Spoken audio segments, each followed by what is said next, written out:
За эрхэм үзэгч сонсогч та бүхэнд өдрийн мэнд хүргэе. Одоо лидер подкастын маань шинэ дугаар та бүхэнд хүрэхэд бэлэн боллоо. Өнөөдрийн дугаарт YouTube.com бизнесийн Монголд хүрээлэнгийн судлаач Хасар оролцож байна. За өдрийн мэнд хүргэе. За өдрийн мэнд. Өнөөдрийн подкастаар бид хоёр зөвлөлтийн өдөртөгч Йосеф Сталины амьдрал замлын талаар ярилцсан.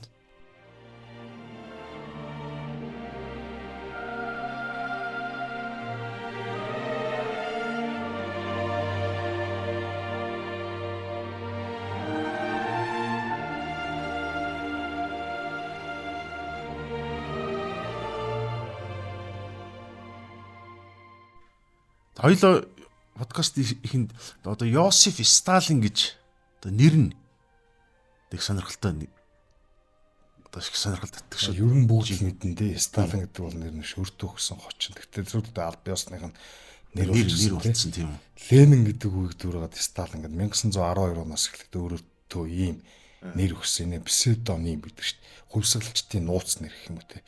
Утга нь бол Стал.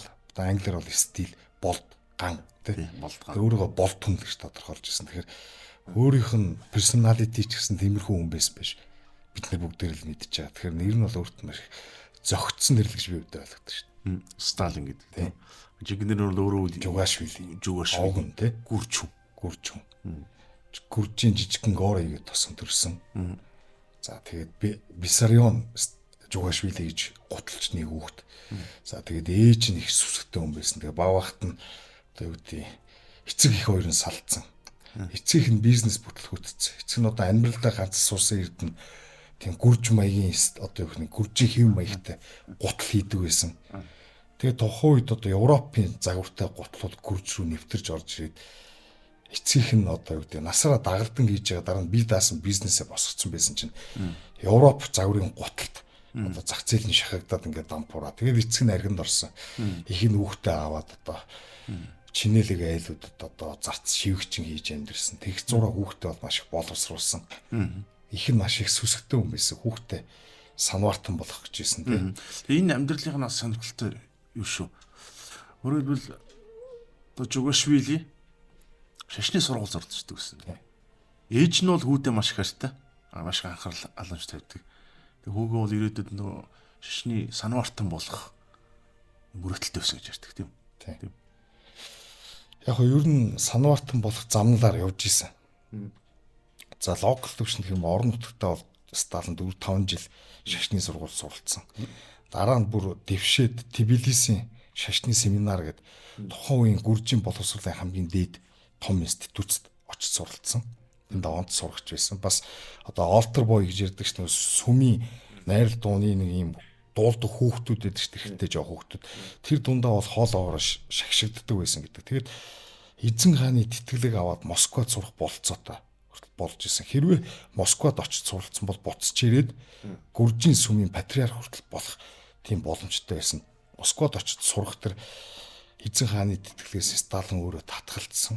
Тэгээд шашин сонирхохоо болоод хувьсгалын үйл хэрэг марксизм гэдэг шашнаас ирсэн. Тэгээ марксизмын үйл хэрэгээр хувьсгалын замналд орсон. Тэгээ Карл Марксийн бүтээлүүдийг л уншиж танилцж ирсэн гэж байна тийм үү? Тийм. Тухайн үед бол ер нь Сталины хүмүүс ярихдаа зүгээр нэг юм боловсралгүй аавдаа зодуулаад ч гэдэг юм уу ингээд дутуугийн комплекстэй эсвэл нэг юм травматай болцсон учраас харгас дарангуулах жосон энэ гэж яриад идэг. Тэр бол худлаа. Сталин бол маш оюунлаг хүн байсан. Маш их ном уншдаг хүн байсан. Тэр бол бага насныхаа намтрын судалсан хүмүүс бүгдээрээ л bookworm гэж тодорхойлсон байдаг байхгүй юу? Номыг бол бүр нөхөлдөг гэсэн үг шүү дээ. Ном тэгээд ер нь бол маш оюунлаг хүн байсан. Наад захын одоо юу гэдэг Библи бичигдсэн шингэрээ судалдаг грек бол мэддэг байсан. Шашны сургуульд бол системтэй боловсрсон хүн. Тэгээд яг тухайн цаг үед бол ер нь оюунлагч гэдэг юм уу нийгмийн тийм элит хүрээллийнх нь тэ одоо оюунлаг интеллиженциа гэж ярьдаг шүү дээ. Сэхэтэн ангийнх нь бол марксизм модонд орж ирсэн л тоо.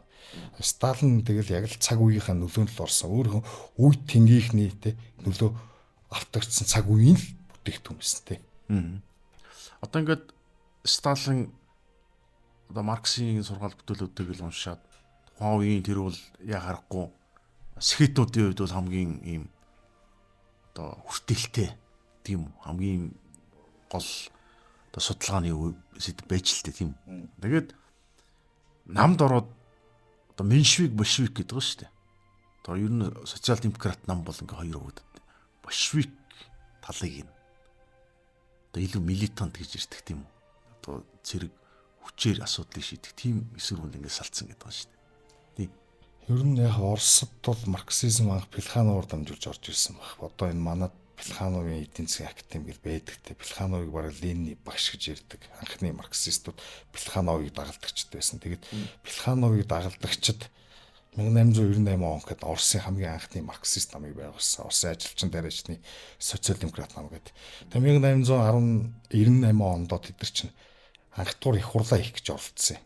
Санкт Петербургт жилүү хийх гээд гítэл тэр дотор нээсэн мэдээлэгч нь одоо үгтэй цагаан анц засаглалынх нь мэдээ өргөд нууц цагдаагийнх нь ажиллаад тэдний баривчлах гад нэгэн дор олноороо цугларахад нь баривчлах гад нь штэ. Тэр үед нь одоо тэд нар чинь тэгээ зүхтаад олноороо цугларч чадахгүй жоод 1902 онд Брюсселд анхны их хурлаа хийсэн. Анхны их хурлаа хийсэн өдрөө хоёр багтсан. Меньшевик, большевик гэдэг.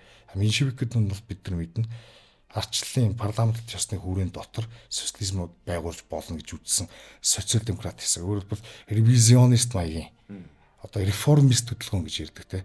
Одоо дэлхийд дахин тэдгээр социал демократ намууд одоо хүртэл цонхолж байна. Большевик гэдэг те. Большевикүүд нь бол 1918 оноос хойш өөрсдөө коммунист гэж нэрлэдэг болсон. Тухайн үед ер нь социалистуудыг бүгдийг нь социалистууд, коммунистууд эсвэл социал демократууд гэдэг эдгээр үгсүүд хоорондоо нэг их тийм утга санааны ялгаагүй хэрэглэгддэг байсан. 1918 оноос хойш коммунист гэдэг нэр томьёо нь илүү одоо гэдэг Оросын тэр хувьсгалаар социализм байгуулна гэдэг хүмүүсийг нэрлэх тийм нэр томьёо орж ирсэн. Сталин бол анханасаа большевик чиглэлд хариалагдсан. Тэгээд 1905 оны Оросын хувьсгал гэж байдаг. Оросын хувьсгалын одоо тухайн Оросд үндсэн хуульд ганц засаг тогтоох хувьсгал гэх юм уу. Тухайд одоо Оросын либералууд гэх юм уу те. Үндсэн хуульд ганц засаглах нь либерал дарчлагчд буюу кадетүүд гэж ярьдаг шүү. Тэгээ социалистууд, меньшевикүүд, эсерүүд гэл айгүй олон ийм социалист, либерал ийм улс төрийн хөдөлгөөнүүд Оросд божигнж исэн. Тухайн цаг үеэс Ленинтэй илүү хөөртөж танилцаад 1905 оноос эхлээд ер нь зөвлөлтийн одоо юу гэдэг нь большевик намын нэгдүгээр игнэр гэх юм уу, урд игнэрөө орж ирсэн л гэж тэгж л үздэг те. Сталин бол ойлгомжтой олон янзын ажил хэрэг хийж исэн. Гэтэ арайч одоо гэдэг хулгайч дээрэмчин бол байгаагүй. Мэдээж банк дээрэмч гэдэг юм уу намаа санхүүжүүлэх тэр хувьсгалын үйл хэргийг санхүүжүүлэх тэр үйл ажиллагааг зохион байгуулж оролцож исэн гэдэг. Бас одоо нууц сонин тараагч гэдэг юм уу. Айгу тийм эрсдэлтэй олон үйл хэрэг хийж. Правдаас нэг тийм. Тэгээд бас үе баригдан те. Дээрээс нь очиод цөллөгт явчин цөллөгөөс орох чинь тэгээд олон янзын бас шуун байдаг. Цөллөгөөс амархан орохцсон учраас нь юу вэ гэвэл цагаан засахын мэдээлэгч хүрт хийжсэн гэдэг. Тэр бол батлагтааг үл тээ. Тэгэхээр 1900 оноос дурыг 5 оноос 16 7 он хүртэл чинь мурыг 6 7 удаа цөлөгдөж ирсэн. Номер дээр нэг юм.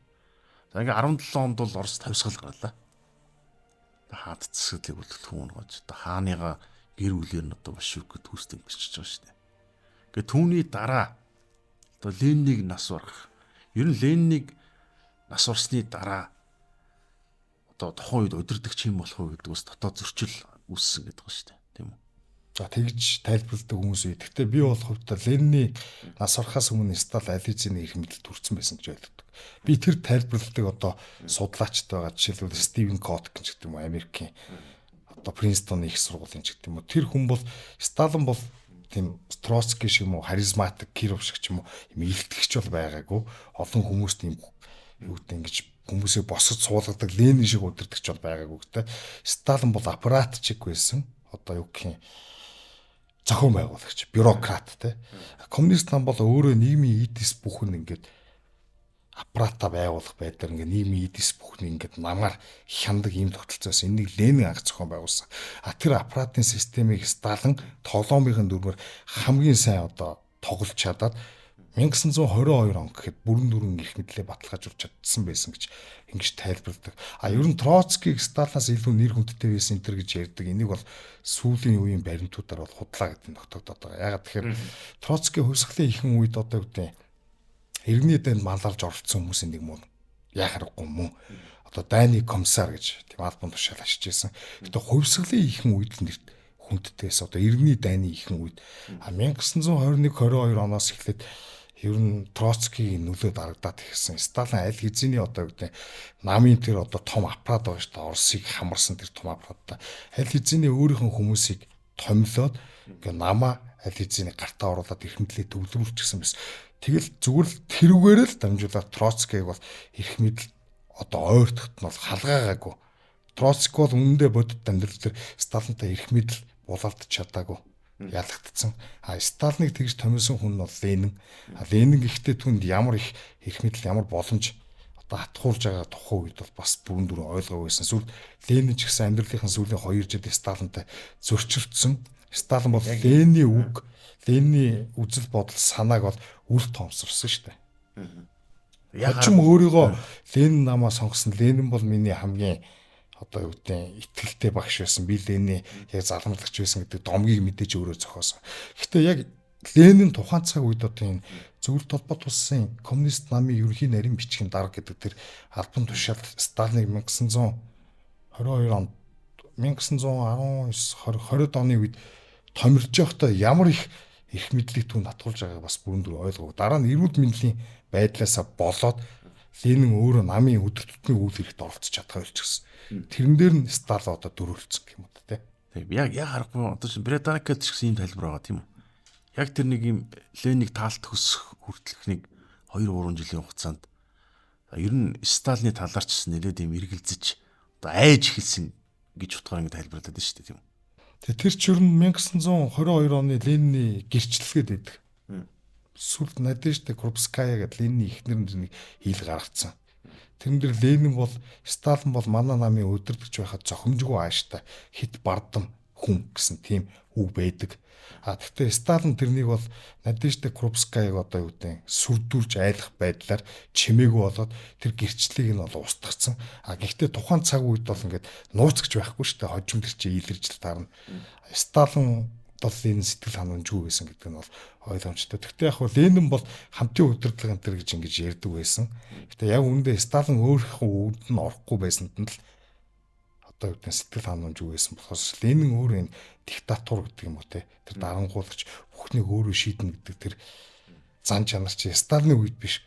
Одоо тэр феномен гэх юм уу Ленины үед би орж ирсэн. Ленин өөрөө их мэдлийг төвлөрүүлсэн юм шүү дээ хамгийн анх те. Сталин бол түүний үйл хэргийг үргэлжлүүлэгч л байсан баг. Одоо жишээ нь Сталины зөвлөлт холбоот тусад хэрэгжүүлсний бодлого бол одоо хамтралж болох тийм. Хамтралж хөдөлгөн гэдэг. Энэ бол одоо би танаас асууя л да. Та бол одоо чөлөө зах зээлийн талаар одоо Людвиг Мисийн Мис бол энэ төвлөрсөн төлөвлөгөөт бодлого энэ 5 жилийн төлөвлөрч энийг л эсрэг шүмжилдэг үл гэсэн хүмүүс нэг. Тэгэл Адольф Хитлер бол өөрөө Сталины зөвлөлт хэрэгжүүлсэн бодлогыг бахархан ярьдаг байсан гэж байгаа шүү дээ. Одоо төрийн ойрын тойрны хүмүүстэй зоог барьж явахдаа ч гэсэн Сталины зөвлөлт хэрэгжүүлсэн бодлого бол үнэхээр үр дүнтэй юм байна гэж ярьдаг байсан. Магадгүй Германд ч гэсэн хэрэгжүүлэхийг оролцож байсан магадгүй юм гардаг тийм. Тэр энэ хамтралжуулах хөдөлгөөн бол харамсалтай нь энэ ч одоо нийгмийн том туршилт маягийн зүйл хийсэн. Маш их гамшиг тарьсан. Одоо Украинд Холодомор гэх тийм үү. 10 сая хүн амиа алдсан гэж ярьдаг шүү дээ. Энэ маш төвөгтэй. Энийг Сталин хийж гүйцэтгсэн ч гэсэн хийж гүйцэтгэхгүй болохгүй тийм үзэл хандлага угаасаа зөвлөлтийн коммунист намд байсан. Ягаад тэгэхээр зөвлөлтийн коммунист нам бол марксист ленинист нам. Үйлдвэрлэлийн бүх хэрэгслийг төр эзэмшиж төр менежмент хийх ёстой гэсэн тийм онолтой. Дээрээс нь марксист онолд үйлдвэрлэлийн харилцаа гэж ойлголт өгдөг. Үйлдвэрлэлийн харилцаанд тодорхой хэмжээгээр капиталист байгаа тохиолдолд тухайн одоо дэглэм нь капитализмыг л илэрхийлсэн дэглэм оршин тогтнох боломжтой. Социалист төр оршин тогтнох боломжгүй гэж ийм онолтой хүмүүс. Нөгөө талдаа яа харахгүй тухайн цаг үед одоо Оросын иргэний дайны үед Оросын эдийн засаг туйлдсан. Тухайд Ленин шинэ эдийн засгийн бодлого гэдгийг хэрэгжүүлээд коммунист систем гээд хөдөө аж ахуйд бол чөлөөлч гисэн. Тийм ээ. Шууд бүрэн дүрэн байдлаар тэд нар хамтруулжуулж чадахгүй тех боломж нь тохиогоогүйсэн. Тэгээ коммун гэж байсан. Тэгээ коммун гэдэг нэг газар нийтийн өмчгч яриад за ингээд айл гэрүүд одоо өрхүүд ч гэдэг юм уу тэрнийг ингэж хуваарлаж аваад за тэр өрхийн тоо тухайн жил одоо хорогддог ч юм уу эсвэл нэмэгддэг ч юм уу тэнгууд дараагийн жил тухайн газрын дахин хуваарлтыг өөрчлөөд adjustment гэж ярьдаг штэ одоо манайхаас нэг хүн хорогдчих юм бол би манай гэрт оногдох газар багасна а илүү хүн нэмэгдэх юм бол одоо баг зэрэг нэмэгддэг ч гэдэг энэ маягаар ингээд зохион байгуулдаг гэсэн. Гэхдээ яг газар дээр ажиллаж байгаа тэр тариачд бол хувийн хвшлийн байдалтай индивидуал төвшөнд хувь хүний төвшөнд одоо тариагаа тариал яг л зах зээлийн харилцаанд оролцол ингээд явдаг гэсэн. Яг эндээс нь харах юм бол зөвлөлтөд том аж үйлдвэржилттэй том үйлдвэрч гэх юм уу цэхүүд бол те том хотуудад бол социалист буюу төрийн мэдлэлд орсон мөртлөө хөдөө капиталист харилцаа нь хоёр хот байсан байхгүй. Тэгээ энийг яаж хийж гүйцэтгэх вэ? Энийг яаж одоо төрийн мэдлэлд оруулах вэ гэдэг асуудал зөвлөлтийн коммунист намын проблем болж ирсэн. Толгойн өвчин. Тэгэд энийг яаж хийх вэ гэдэг дээр бол олон янзын байр суурь байсан. Одоо хэрэгжүүлэх аргачлал хугацаа гэдэг дээр бол за одоо шууд гүйцэтгэе эсвэл хожим аажуу баг үе шаттай ингэж явуулъя гэдэг юм. Тийм олон янзын байр суурь байсан ч гэсэн энийг хийж гүйцэтгэх ёстой гэдэг дээр хинч одоо юу гэдэг санал зөвлөдөөгүй. Гэхдээ бас тэрнийг хийж гүйцэтгэхээс бол хүмүүс бол халгадаг, бэрхшээдэг байсан. Эдийн засгт нь одоо яг бодит реалити дээр том бэрхшээлүүд авчна гэдэг мэддэг байсан. Тэгээ Сталин энэ хийж гүйцэтгсэн 1928 онд 5 жилийн анх дугаар 5 жилийн төлөвлөгөө гэдэг гараад 1928 оноос 1932 оны хооронд хийж гүйцэтгсэн. Бүх газрыг бүх тариачдыг одоо Монголын нэгдэлжүүлэх хөдөлгөөн гэдэг шиг төрийн мэдэлд аваад тариачдыг бол төрийн хамжлаг болгож өөргөсөн. Тэгээд тэдэрт ковот оноогоод одоо ийм хэмжээний тариа буудаа үйлдвэрлээ. Тэрнийг нь хурааж аван ковот өрөхгүй бол тариачдын нуусан ч гэдэг юм уу хувийн амных нь хүртэл тариа буудаа хурааж ав. Нөгөө талдаа тэрнийг хийж гүйцэтгэхэд тариачдыг эсэргүүцэл үзүүлсэн. Тийм учраас дотор нь тэдний хуваас нудраган биш ч гэдэг юм уу. Ингээ өөр хооронд нь булаацалтуулаад тэг хувааж агаад муудалцуулаад нууц цагдаагийн газар те төрийн их мэдл албадлаг тэр том хүчний тусламжтайгаар хамтаржуулах үйл явцыг хийж гүйцэтгсэн. Тэгээ энэ бол зөвлөлт системийн өөрийнх нь хийж гүйцэтгэхээс өөр аргагүй тэр дотоод логикт нь захирагдсан үйл явдал байсан. Энэ л Сталины хийсэн одоо тэр хариуцлал гэдэг байгаа шүү дээ. Тэрний хамгийн том одоо юу гэдэг хариуцлага нь коллективизац буюу энэ хамтаржуулалт төр ногддог. Энэ ойролцоогоор ер нь бол 5-7 сая хамгийн багаар бодоход хүний аминд хүрсэн гэж үздэг. 50-60 сая хүнийг өрсөлдөн байдалтай болгосон гэж үздэг.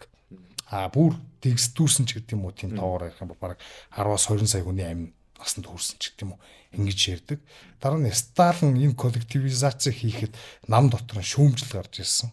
Тэр шүүмжилд Сталин өөрөө дургуутсан. Коллективизац дуусны дараа тэр коллективизацийн үйл явцтай шүүмжилтэй холбоотойгоор Сталин нам дотроо цэвэрлэгээ явуулах шаардлага түүнээс урж авч ирсэн. Яа харахгүй одоо Сталины одоо амьдрал замналтай холбоотой энэ улс төрийн замналтай холбоотой гардаг шүү дээ. Одоо их цэвэрлэгээ тийм.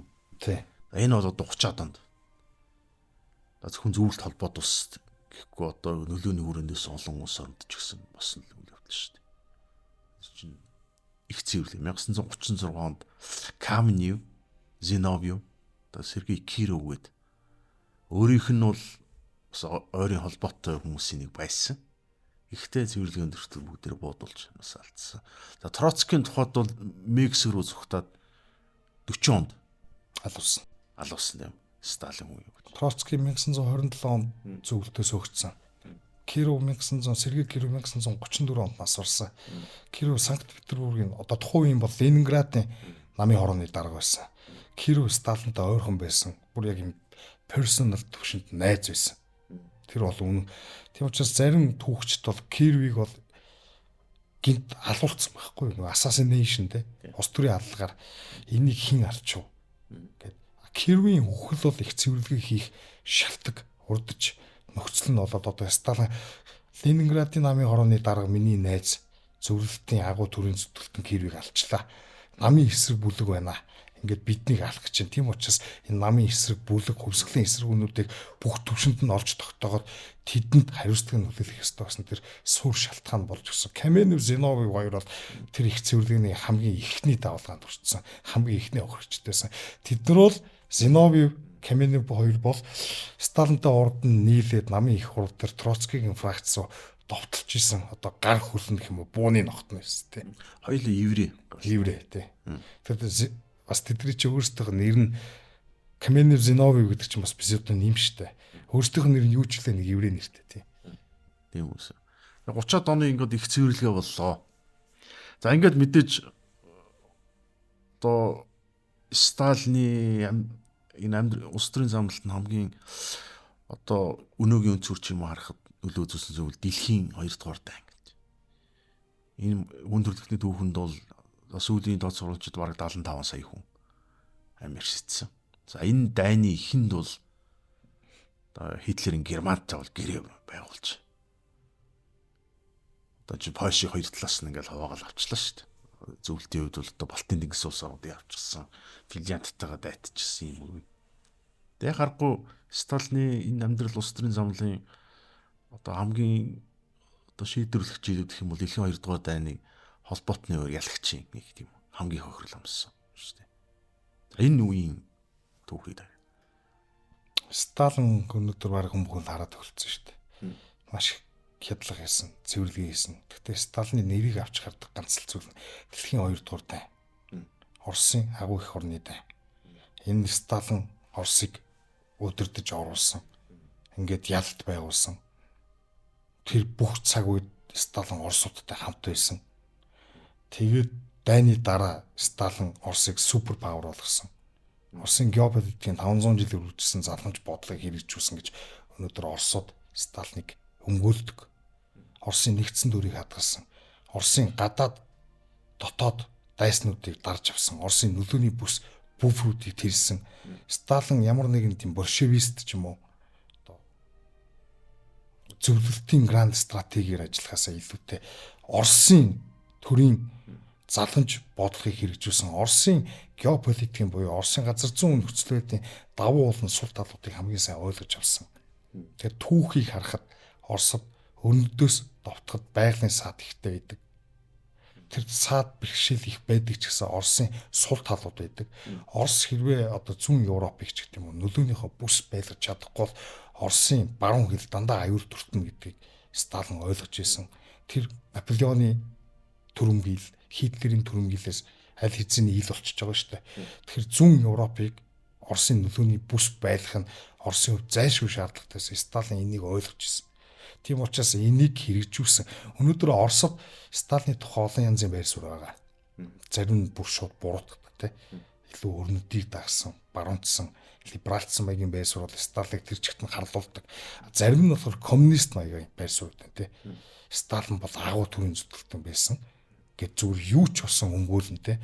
Зарим нь одоо жишээлбэл Путиний дэглэн бол Сталины хар цагааныг аль алины хүлэн зөвшөөрдөг. Гэхдээ гавьяаг нь үүсгэдэг.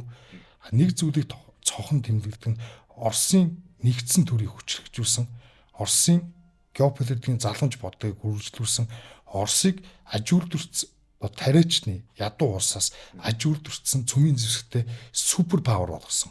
Тэр бол үнэн. Гэтэ тэрнийг ямар зардлаар, ямар үнээр хийсэн бэ гэдэг дээр маргаан байдаг. Тэ. Тэгээ очоос өнөө үеийн үнэлэмжээр чих юм уу тийм үү? Энэ өнгөрсөн түүхийн үйл явдлуудыг дүгнэхэд ялбархан байж магадгүй. Бид нар бол тэр өнгөрсөн 20 дугаар зуун хүндрэлийн түүхэнд ямар их цусаас оруулсан аимшигтай энэ дайнууд гарав. Одоо ингээд жишээ нэг монголчуудын дунд ингээд энэ Орос зөвлөлтийн түүхтэй ярихаар л ингээд Украины дайнтай ч юм холбоотой юм шиг бол их авууга их орны дай ингээд Оросын нэршлиг нэрлэхээр уян чин дэлхийн 2 дугаар дай гэж нэрлэнэ. Гэх мэтэр л ингээл дэлхийн 2 дугаар дай чинь нэг дай биш шүү дээ. Олон бүс нутагт олон хүчнүүдийн хоорондоо явагдсан олон дайнуудын нийлбэрийг нийлүүлээд дэлхийн 2 дугаар дай гэж ярьж байгаа болохоос шүү дээ. Нэг газар бүгдээрээ одоо талууд нэгэн зэрэг ивсээд нэгэн зэрэг байлдаад эхэлж байгаа шүү дээ. Дэлхийн 2 дугаар дай хизээ ихсэн бэ гэдэг цаг хугацаа ч гэсэн маргаантай шүү дээ. Дэлхийн 2 дугаар дайны Хитлер эхлүүлсэн гэдэг бол евро өнцгөөс евро төвд тайлбар гэж ярьдаг те. Гэтэл 1932 онд Япончууд жишээлбэл Манжур товтлоод Хятадын нэг газар нутгийг эзлээд авлаа. Ингээ Япон Хятадын дай эхэллээ. Энэ үеэс эхлээд дэлхийн 2 дугаар дайныг үүслийг тооцож болох уу гэсэн Ийм яриа бий. Нөгөө талд Сталин ямар геополитик явуулжсэн бэ? Сталин тухайн үед яг одоо юу гэдэг нь Польш руу товтлохдоо ч гэх юм уу те. Германчуудтай нийлээд германчуудтай зүгээр ингээд Польшийг эзлэхэл одоо энэ тийм атгах санаагаар довтлсон үгүүд бас үгүй. Германчуудтай инх тайван оршин тогтнох нь түн маш чухал байсан.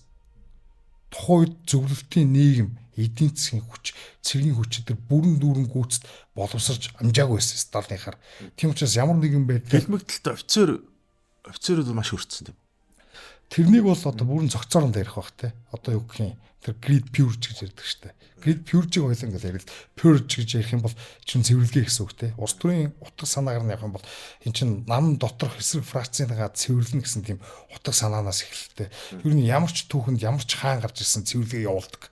Одоо энэ хамблан хаан гараад ирэх юм бол одоо юу гэдэг Багдаа дөрвөн том режинд сайдууд болон тэдэртэй хамсаатай бүх бүлэглэл фракцийнхныг жишээл цэвэрлжиж өөрийнхөө эрх мэдлийг баталгаажуулдаг. Ямарваа нэгэн хаан цэвэрлэгээ хийхгүйгээр эрх мэдлээ баталгаажуулах болцоо угаасаа хүний түүхэнд байдгүй. Сталин яагаад тийм том пюрж явуулсан бэ гэдэг л түүхчдийн хувьд маргаан давуулдаг те.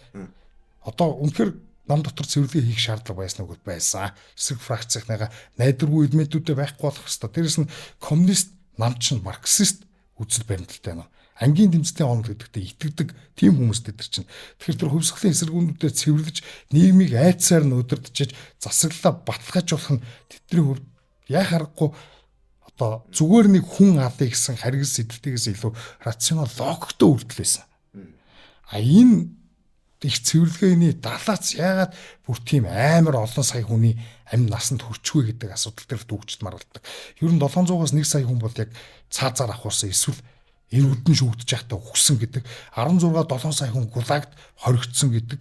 16-7 саяын хүнийг жишээлбэл гулагт байхдаа тэрнийг бол хөдөлмөрийн хүч болгож Оросыг аж үйлдвэрлэхэд ашигласан гэх маягаар ингээд аваад үзэх юм бол тэр зүгээр нэг хүн барьж авч харгилсан гэхээсээ илүү дандаа зоригтой зөвлөлт холбоот улсын засаглалыг бэхжүүлэх, зөвлөлт холбоот улсыг дэлхийд хүчрхэг гүрэн болгох гэсэн зоригтой үйлдэлийн хавсраг үйл ажиллагаа байсан гэдэг нь бол өнөөдөр бол хинт ч ойлгомжтой л асуудал шүү дээ. Яг түүхийг бид нэр идеалист ч гэдэг юм уу, өнөөгийн үнцгээс ч юм уу, ямар нэгэн тийм үн цэнээр ч юм уу, value based байдлаар харах нь утгагүй. Би удаа жишээлбэл либертар үзэлтэй хүн байлаа гэдэг. Сталины энэ хүн зүгээр дарангуулагч алуурч олон хүнийг өнөөцгөн гэж зүгээр л ёс зүйн байдлаар ингээд либертар ёс зүйн байдлаар дүгнэж утгагүй. Яг ус төрийг ойлгохыг бол бид нар реалистик байх хэрэгтэй. Тухайн цаг үеийн нөхцөл байдлыг, контекстыг ойлгох хэрэгтэй. Тэгжиж тухайн хүний сэдлийг ойлгох хэрэгтэй. Тэгжиж бид нар түүхээс сургамж авна гэхээс зүгээр л нэг муулахын тулд муулна гэдэг шиг, шүмжлэхийн тулд шүмжлэнэ гэдэг шиг хандаж угаасаа болохгүй. Хэрвээ та ус төр ойлгох гэж байгаа, хэрвээ та ямар нэг байдлаар юу гэдэг тарих толгоогоо одоо юу гэдэг юмсыг илүү өргөн хүрээтэй цар хүрээтэй харж чаддаг болохыг хүсвэл идеологийн цар хүрээнд эзэж баригдаж болохгүй. Тийм учраас Сталиныг бид нар реалист байдлаар нь харах хэрэгтэй.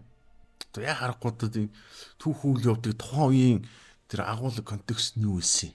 Тэр нийгэм нь ямар байсан гэл энэ бүх зүйлтэй л ингээл холдож тайлбарласан. Сталин жишээлбэл тэр их цэвэрлэгээ гэдгийг явуулаг бол өөрөө их мэдлэлтэй удаан оршин тогтнох болцоо байсан уу гэдэг бас маргаантай л асуудал шүү дээ. Сталин их мэдлээ хадгалж чадахгүй юу болох вэ? Үхэн алуулна. Яг тэр grid purge гэдэг нь хэтрүүлсэн л гэж яриад байдаг. Гэхдээ тухайн цаг үед би түрүү ярьсан коллективизацийг бол хэрэгжүүлэх зайлшгүй шаардлага коммунист намд үүссэн.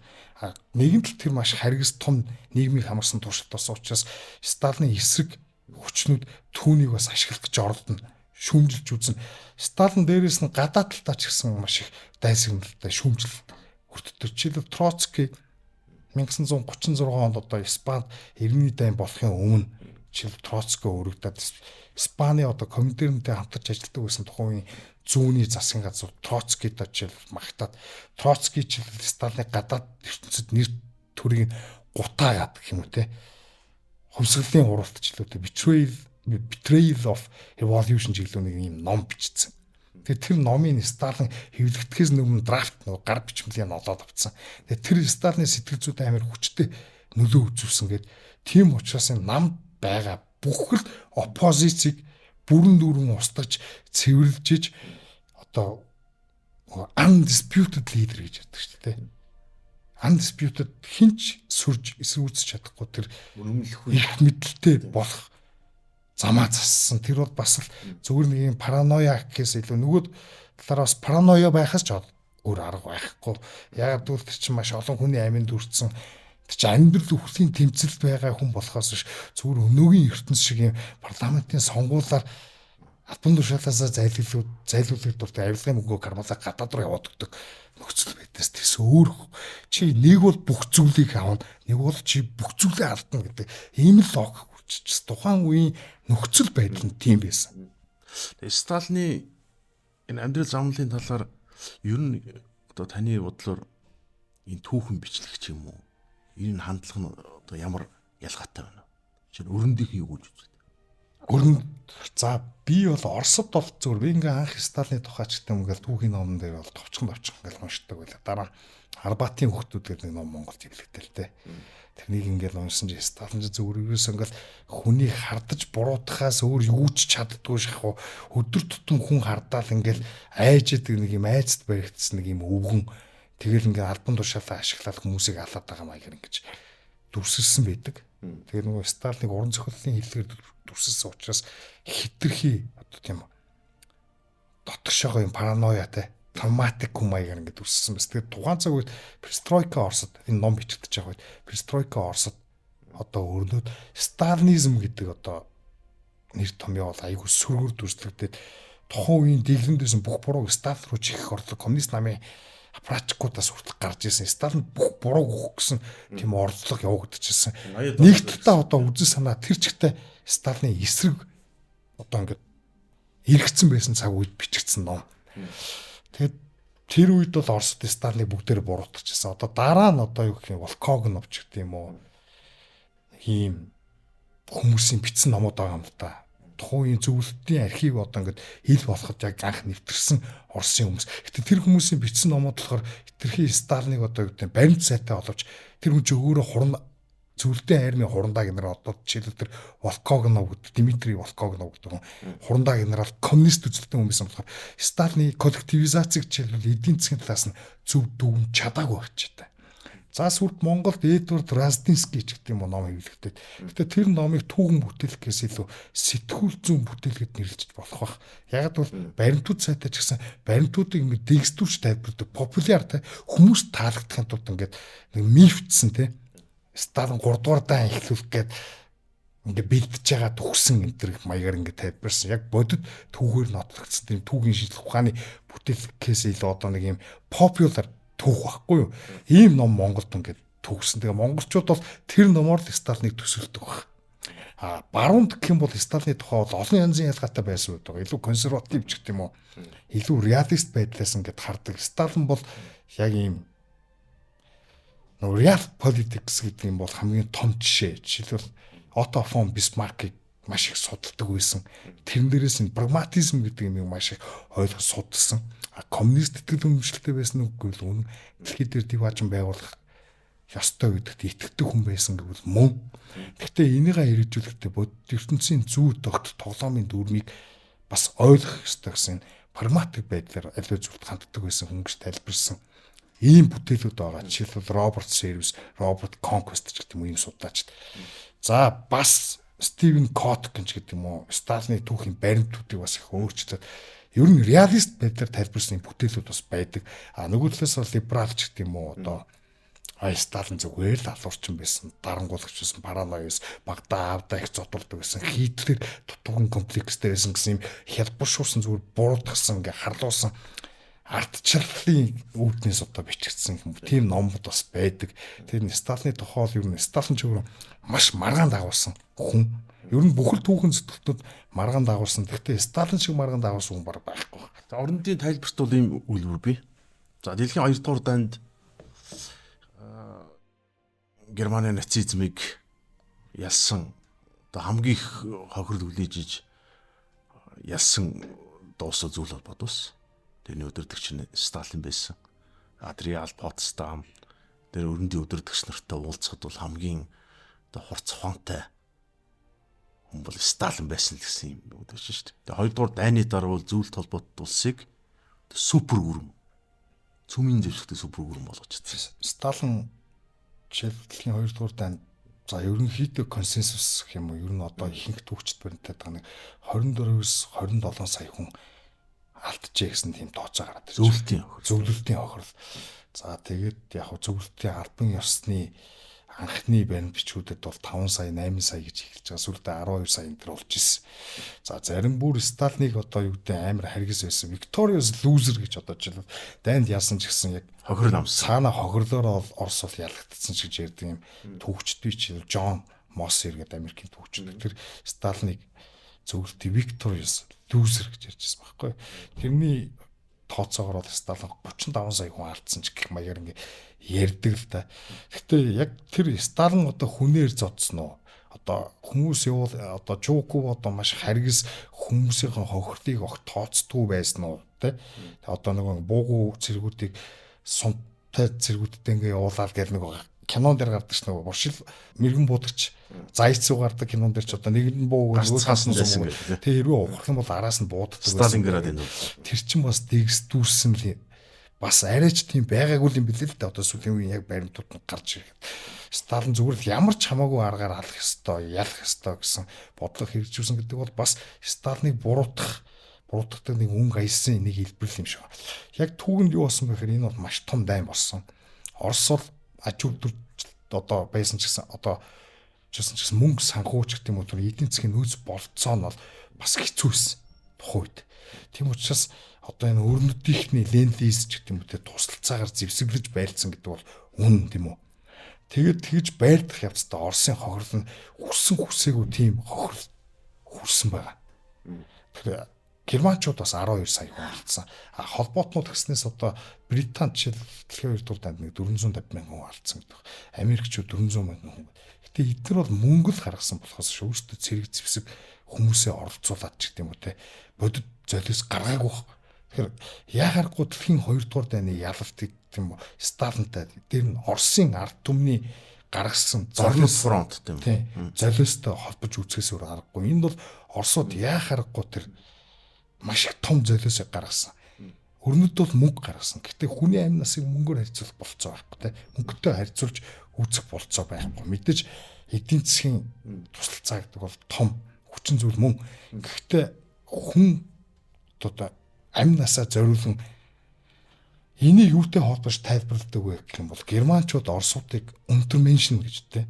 Дорд хүмүүс эднийг устгах ёстой гэж баг 10 хэдэн жил пропаганда явуулсан. Тэрнийг Оросууд мэдчихлээс. Орос руу Герман дотоход Сталин хэлсэн үгэндээ эх орны дан ихэллээ. Эх орн минь халдлаа. Орос үндэстэн рүү халдлаа.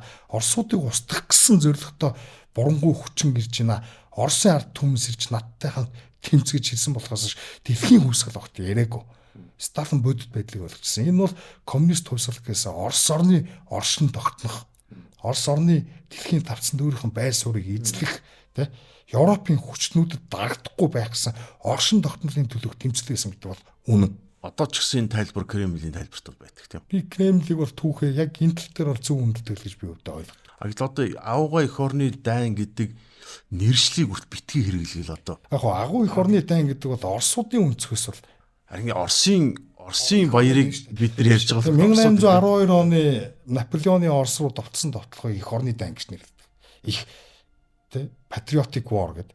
Сталин энэ нэрээр Оросуудыг одоо босгохын тулд гэх юм уу Оросуудын тэр үндэсний үзэл оршин тогтнох тэр одоо сэтгэлгээг бадраахын тулд агуу эх орны дайн гэдэг үгийг одоо энэ нэр томыг Сталин өөрөө гаргаж ирсэн. Тэгэд агуу эх орны дайнд уриалан дуудаж байна гэдэг. Эх орн ч чамайг дуудаж байна гэж Орос үндэстний үзэл тулгуурлаж байлцсан болохоос ш Оросын ард түмэн большевизм тулгуурлаж большевизмыг түгээгч германчуудтай байлдаг.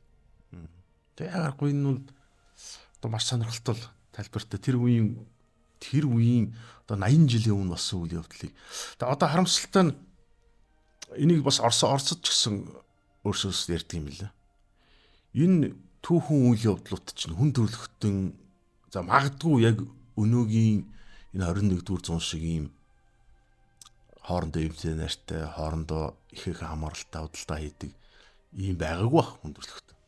Гэхдээ юмыг ингээ баян сануулж авахгүй л болдгоо. Тийм. Тэгээд ер нь бол бид нар одоо олон улсын харилцааны реалист онол гэдэг байдаг те. Тэр талаас нь Сталиныг харах хэрэгтэй баг. Нөгөө талдаа одоо орчин үед ч гэсэн одоо тэр liberal international order гэсэн сүлийн зөвлөлт бод ус нурж унахтаа зэрэгцэд дэлхийн нэг төрөлтэй байсан систем одоо задарч байна. Тэгээ great power game гэж үүдэг те. Great power politics гэж үүдэг. Их гүнүүд өөр хоорондоо эзэж идэхтүү. Хэрвээ итгэх юм бол нөгөөх нь итгэх дээр нь далиндуулаад одоо юу гэх юм давуу тал олж авдаг гэх те. Тэр улс төр бол хувь хүмүүсийн түвшинч мөрдөгдөг. Цаашлаад улс орнуудын хооронд ч мөрдөгдөг. Тэрнийг human nature буюу хүний натур тулгуурдаг ч ингэж үздэг. Сталин бол яг тэр дагуул хөдөлсөн, тэгж дагуул юмсыг харж исэн баг. Орчин үед ч гэсэн одоо энэ John Scheimer ч гэх юм уу те. Power politics, great power politics буцаад амилж чинь, эсэх чинь дэлхийн тэр олон тулгууртаа буцаад болж байна. Одоо энэ Орос, Хятад, Америк, Иран гэх өнөөгийн дэлхийд борж байгаа процессээс харах юм бол liberal internationalism гэдэг байгаа тэр нэг юм идеалист гэдэг дэлхийд ингээ инх тайван оршин тогтоод хүмүүс бүгд бие биедээ итгэхэд чөлөөт худалдаа явагдаад ингээ бүгдээрээ хөгжинө гэдэг энэ онол чинь няцаагтчлаа. Одоо энэ утопia онол те. Утоп хүний ертөнцид байхгүй товтон perpetual peace гэдэг мөнхийн инх тайван байна гэдэг. Энэ онол бол сонсгол сайхан баг. Гой зарчмын юм шиг сонсогддог. Гэхдээ бодит байдал дээр хийж бодит байдал дээр нутаг дэвсгэр ярьж байгаа. Тийм. Жишээ нь Оросууд бол Украины 20% гэж ярьж байна. Одоо 500 жилийн өмнө их Питер Трамп Гренланд гэж ярьлаа. Панамыг одоо Хятадас авчлаа жишээ. Тийм. Одоо ч Канада гээд хойд төршигөр чинь 51 дэх мужуул гэл шууд ярьж шин. Энэ ч юу гэдэг зүгээр ер нь ойролт орондод байгаа нөлөөгөө одоо жишээлбэл Ормузын хоолойдох нөлөөгөө алдахгүй өнөөдөр Трамп Ирантай жишээлбэл үйлчлэл үргэлжлээс нөгөө дай үргэлжлээл юм те. Энэс өмнө Ормузын хоолой хяналт бол Америкчуудын мэдлэлтэйсэн гэдэг. Тэгээ Америк жишээлбэл энэ Ормузын хоолой хяналтаа алдах юм бол жишээлбэл их гүрний статус нь үлэм хэмжээгээр буурна, их мэдлээ алдна гэдэг. Өнөөдөр тэр бүхэн реалист политикс чинь бидний нүдний өмнө өрнөжлөө штэ. Сталин ч гэдэг юм уу Ленин Хитлер нар л одоо юу гэдэг гаж донтоо эсвэл тэнэг эсвэл харгас байсан учраас их гүрнүүд хоорондоо байртсан гэж ярьж удахгүй шүү дээ. Их гүрнүүд байрдах ёстой нөхцөл байдал нь үүссэн. Дэлхийд ийм шинэ хүчний тэнцвэр бий болсон. Тэгээд дэлхий өөрөө сэгсэрнэ гэдэг шиг тэр хүчний тэнцвэр чинь тодорхой хэмжээний зөрчилдөөн бий боржиж шинэ дэлхийн дэг журам тогтдог. Энэ чинь хүний ертөнцийн жам ёс болохоос хэн нэгэн захирагч удирдагчийн зүгээр түүх нэг хүнийг үүсдэх үр гэдэг шиг хүслээр явагддаг процесс биш. Энд чинь хүн төрөлхтний түүхийг ойлгох юм бол хүн төрөлхтний түүхэнд хязж бүрэн дүрэн идеализм эрх чөлөө энэ төр оршин тогтоод болцоогүй гэдэг бүгд л ойлгох хэрвээ түүхийг ойлгодог болтой. Тэгээ Йосеф Сталины одоо хувийн амьдрал бас нэлээ идэвхтэй байлаа. Одоо Яков Сталин гэдэг анхны эхнэрийн хүүхдүүд Германы хорих газар амьдсэцсэн. Германууд бол яг хуу өөрсдийнхөө офицеруудаа солиё гэдэг санал тавьж ирсэн гэж байна шүү дээ. Яков бол өссөн. Василий Сталин бол бүр 62 онд сүүл рүү нэлээ архинд ороод насурсан гэдэг л юм баримтууд байдаг. Энэ гэр бүлийнхэнд энэ өсдөөлийн л. Энэ хэцүү би ягаад тэр хүмүүсийнх нь дуртатгал эдрийг нэг уншчихгүй юу бодож исэн юу хүсэж ирснийг би мэдэхгүй. Сталин жишээлбэл өөрөө хувийн амьдралын талаар хэнд нэг юм ямар нэг дуртатгал бичиж үлдээгүй бичсэн байлээ ч үнэн бичнэ гэж хэлж байхгүй те. Ер нь яг хуу Сталин хүүгээ золиослсон гэдэг Мао ч гэсэн Солонгосын данд хүүгээ золиослсон гэдэг. Тухайн үед Сталин хүүгээ аврахын төлөө юу гэдэг тим шийдвэр гаргасан бол Оросууд түн дургуцх байсан. Сталин ч тухайн үед улсын эцэг болсон байсан тийм. Улсын эцэг тооцогдчихсан. Бүгд түүнийг харж. Гэтэл тэр бүхэл бүтэн Орос орны эрх ашигыг зөвхөн хувийнхаа эрх ашигаар зольж болохгүй тийм. Тэгэхээр Сталинд тийм эрх байхгүй. Сталин Москвад германчууд 30 км-ийн зайтай ирсэн Москва бүсэлж ирсэн. Удахгүй ороод ирэх болцоо байсан. Хамгаалт Москвагийн хамгаалт гэсэн маш сул байсан. Германчууд орж ирсэн бол Сталин баригдах боломж байсан. Сталиныг эргэн тойрныхын тойрон үргэлжлэгчд нь бүгдээрээ зүгт өөр газар очив. Тэгээ дөрөв гэж хэлжсэн ч гэсэн Сталин үгүй гэжсэн. Баригддаг, алуулаг хэрвээ би зүгтэх юм бол Орос орны сүл дуун. Зориг мохно. Тийм учраас би явж болохгүй гэж үзчихсэн. Тэгэхээр Сталин зөвхөн өөрийгөө боддог хүн байгаагүй нь эндээс харагдаж байгаа. Тэгэхээр Сталин өөрөөр хийж гүйцэтгэх ёстой үүргээ маш сайн ойлгоцсон байсан байгаа. За хүүхдүүдийн хувьд бол тэр Василий Сталин бол бас дайнд байрдаж байсан, цэргийн нисгэж байсан. Архинд орцсон, онгороо байсан. Гэтэ зүгээр миний ойлгосноор бол Сталин шиг хүний хүү байна гэдэг бол зовлон юм билээ. Сталины хүү байна гэдэг бол жишээлбэл Сталин хүүгээ харахад эцгийнхээ одоо гэдэг таалалд нийцнэ гэдэг бол тэр хүнд асар том хямрал байсан байгаа. Тэгэхээр тэр хүн хүссэн хүсээгүй одоо тийм хэцүү сэтгэл санааны байдал орхон чаргагүй бах. Сталины охин хөршөө гарч ирээд чинь Сталины алдаатай бодлогыг 1956 онд те. Өнөөгийн Хятадын коммунист нам жишээлбэл хөршөө 1956 оны Сталиныг буруутгасан буруутгал чинь зөвлөлт холбоот улсын нурахын эхлэл болсон гэж үздэг шин. Одоо манай үндэстний хувьд бол өнгөрсөн 20 дугаар зууны маш аимшигтай 90 зуунд бол тусгаар тогтнолоо хүлээн зөвшөөрүүлж чадсан. Тэгээ энэ Украины дайнтай холбоотойгоор одоо манайхын өрөндийн хэмжүүр хандлагаар ч юм уу ингээл одоо Орос чинь Украинд товтлоод нутаг дэвсгэрхийн төлөө байлдаж байна. Дараагийнх нь Монгол гэх мэтэр ингээл яриад идэх байхгүй зарим сэхэтнүүд. Улс төрийн албан тушаал өсчихсэн зарим хүмүүс. Шүүмжлэхэр айгүй хэмзэглээд их юм л өөрөөсөө. Гэтэл өнгөрсөн тэр 20 дугаар зуунд усаа тусгаар тогтнолоо тэр том гүрнүүд тэр дайнд ялсан улсуудаар зөвшөөрүүлнэ гэдэг чинь бидний өвөг дээдсийн гавь юм шүү. Сталин бүгд найрамд Монгол ард улс гэж энэ улсыг нэрлэе гэж өөрөө балын харандаагаар протокол дээр бичиж үлдээсэн гэл түүхэн баримтууд гараад ирдэ шүү дээ. Тухайн үеийн нөхцөл байдлыг бас бид нар бодолцож үзэх хэрэгтэй. Хамар гинтэн жойбсон ч гэдэг тэр хүмүүс 20 дугаар зууны Монголын удирдлагчид ямар том дарамтанд байсан, ямар аюултай нөхцөл байдалд амьдарч байсан, ямар хүн чийдвэр гаргасан, ямар том золиос гаргасан гэдэг бид нар хийж өнөөгийн өнцгөөс дүгнж ярьж болохгүй. Жойбсон бол Сталин мэдээж тусалж иж, Сталины дэмжлэгтэйгээр Сталиныг аргалж яж, Сталины хил амыг олж яж, Сталины зарим нэгэн шаардлагыг биелүүлж яж Монгол улсыг тусгаар тогтноолсон. Өнөөдөр зүүн Европын улсуудыг ч гэсэн коммунист дарангуулаар зүгээр дарангуулахын тулд нөлөөндөө оруулаагүй. Тэнд зөвлөлт холбоот улсын эрх ашиг, зөвлөлт холбоот улсын баруун хилний аюулгүй байдгийг гэдчихсэн. Энэ үүднээс найх юм бол Монгол улс Оросыг дагснараа, Орос дэлхийн 2 дугаар дайны ялагч гүрэн болснороо, Ялтын баг хуралд ялагч талынхны холбоотон гэдэг үүднээс дэлхийн шин дэг журам тогтоод Монгол улсын тусгаар тогтнолыг дэлхийн гүрэнд бүгдээрээ хүлээн зөвшөөрсөн. Энэ ур цэвэр Сталин бас Монголд бол Чойбилсонгийн гавь гэдэг. Яхахгүй нь. За ингээд өнөөдрийн подкастын зочнорож одоо сонирхолтой яриа өрнөсөн танд баярлалаа. Бид Йосиф Сталины амьдрал замналыг нэг товчхон ярьж байгаа шүү тийм үү. Энэ бол 50 минутанд тэр зөвлөлт холбоот ус дэлхийн 2 дугаар дай гэдэг маш том үйл явдлуудыг бүгдийн нэг дор багтаах арга байхгүй. Тэгээ гол нь миний подкастыг хийж байгаа шалтгаан лидер хүн гэж ямар нэг хүн хэлдэг юм бэ. Лидер гэж, үндэсний лидер гэж нэг төрийн зүтгэлт тийм лидер хүжилт. Тэгээд би залуучуудтай бол яандж уриалмаар байгаа.